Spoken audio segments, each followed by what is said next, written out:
waxaan soo gaartay war ma taqaanaa gabdhaha markay shalay la xiray in la orsiinay shalay dhan luuzinana ayada ma taqaanaa la ganaaxay lacag $1,000 ah si isan u ordin lacagta $1,000 ee bixis maxaa ka jiro warkaasna waxaas ma jiro dad badan xalay waxay seexdeen qolalka maxaabiista luuzina waxay seexatay qolka mukeef leh maadaama gabar xanuunsan tahay waa la keer gareeyay ma fahantay koos luuzina macalin mahdi ah wuxuu dhahay shalay waxaan ka soo xigsanaya wuxuu dhahay shalay aniga ma wasiiraan soo xiray mise qof shacab ciri dhul majarteenkaya wax wasiiradoodii abgaalkiyaa wacay war xildhibaanadooda wacay war ciri dhul adduunku wuxuu ku soo noqdo macalin mahdi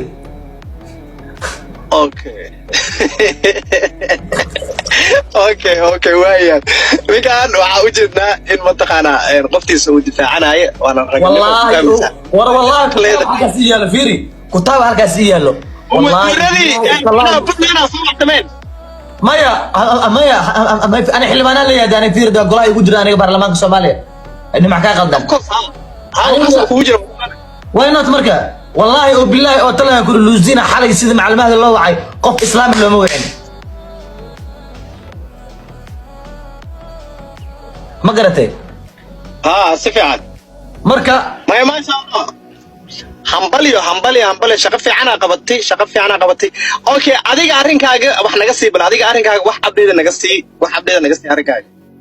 ani kullu nin dalxiis ahay magaaladeedan joogaa gurowaan joogaa maanta madaxweyne Dani iyo madaxweynaha labaad waa la soo kulmay muuqaal la soo duubay suudka kaasa suud hadda iska bixi ma jeedaa suudka oo macnaha Dani ala kulantay miya face to face أنا وأقول عياري face to face موبايلك لما يستا موبايلك لما يستا كل ما وستي قاري وصلحتي السلام عليك عنك أنا عمرك كبح على فيري تيك توك يا فيري وعياري دي والله بالله يتلاهي